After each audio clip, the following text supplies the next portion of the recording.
Isang mapagpalang araw sa lahat ng tagapakinig sa ating programa. Muli po tayo nagbabalik upang magbahagi ng kwentong kapupulutan ng aral ng ating mga listeners. Hello mga kabebe. Itago nyo na lang po ako sa pangalang Liza. Hindi ko po tunay na pangalan. 41 years old. Isang simpleng may bahay mula sa magandang lugar ng Iloilo. High school graduate lang ako, pero masipag ako sa buhay. Sa edad nga na 19, napang-asawa ko si Ramil. Isa siyang seaman. Sabi nila, kapag seaman ang asawa mo, ready ka na dapat sa laban ng loob at layo. Kasi nasa malayong lugar sila. Maraming tukso. Pero naniwala ako noon na hindi lahat ay ganoon. Mula kasi noong kinasal kami, si Ramil ay bumuhay o binuhay kami. 3 anak ang binigay ng Diyos at kahit malayo nga siya ay ramdam namin ang pagmamahal niya. Minsan lamang siya umuwi. Tuwing bakasyon ay parang pista sa bahay. May mga pasalubong, may kwento at syempre hindi mawawala ang tawanan. Kahit hindi nga ako nakatapos ay sinigurado kong makakapagtapos naman ang mga anak namin. Lalo na nga ang panganay namin na si Andrea. Sa awa ng Diyos siya ay magna cum laude sa kursong IT. Ako na siguro ang pinakamasayang ina kung sasabihin. Pero sa kabila ng lahat ng tagumpay naming pamilya, doon ko nalaman na may lihim palang unti-unting lumalamon sa asawa ko.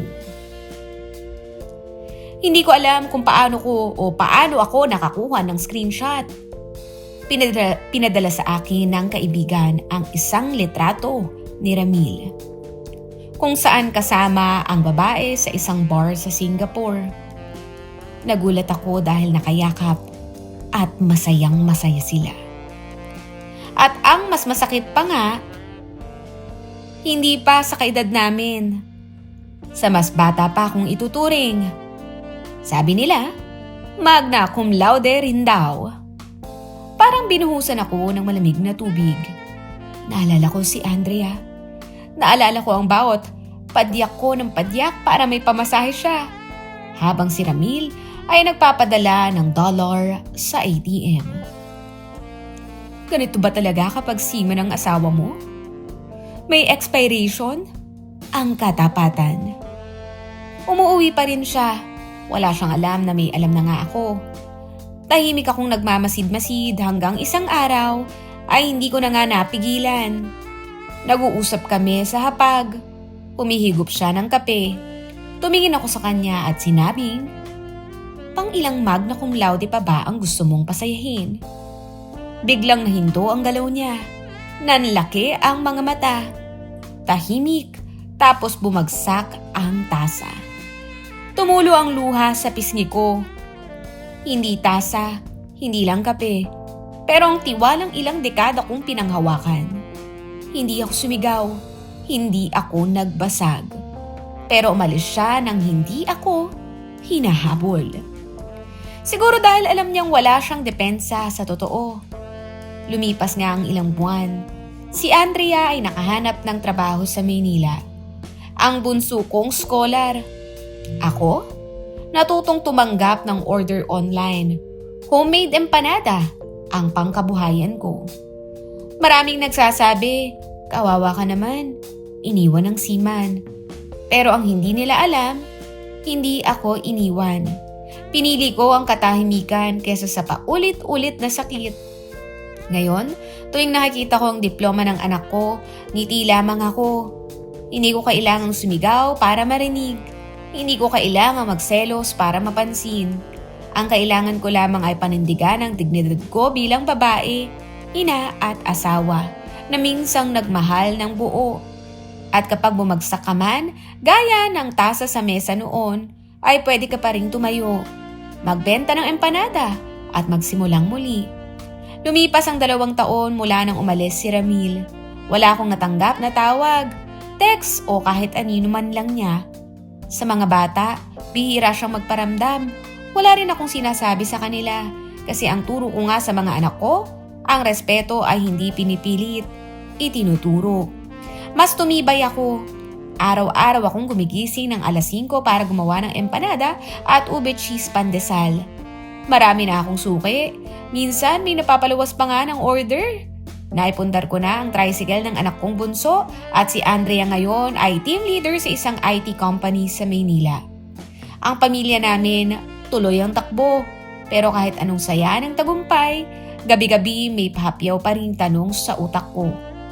Nagsisisi kaya si Ramil? Buhay pa kaya siya? Isang hindi inaasahang pagkikita. Isang hapon, habang nag-aayos ako ng paninda sa harap ng bahay, may humintong kotse. Bumaba ang isang lalaking payat, maputi ang buhok at may dalang paper bag. Hindi ko nga agad namukhaan, pero na magsalita siya, "Liz, may natira pa bang empanada? Para sa isang matandang tanga?" Si Ramil, natigilan ako. Wala akong masabi. Tahimik, tanging tunog lang ang pag-ikot ng electric fan sa loob ng tindahan. Pag-uusap ng pusong sugatan. Umupo siya sa bangko. Hindi ko pa rin siya pinapapasok. Niyuko niya ang ulo niya. "Liz, di ako nagbalik para magmakaawa. Gusto ko lang marinig mo. Salamat dahil kahit iniwan kita, hindi mo iniwan ang mga anak natin. Salamat kasi habang ako'y lumalandi, ikaw naman ay lumalaban."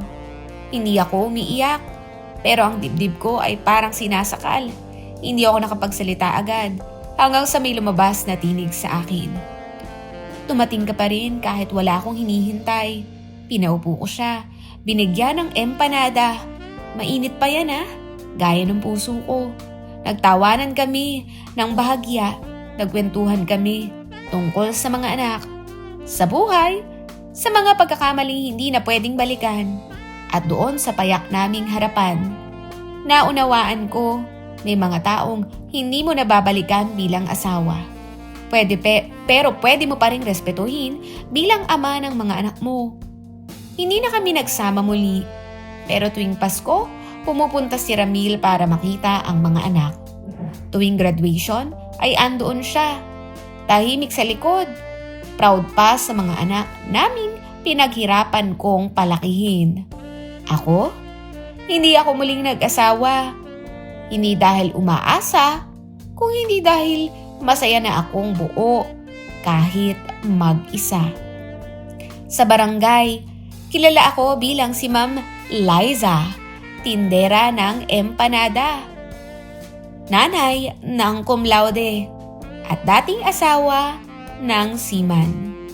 Minsan pa nga ay may nagsabi, "Kawawa ka naman, iniwan ka."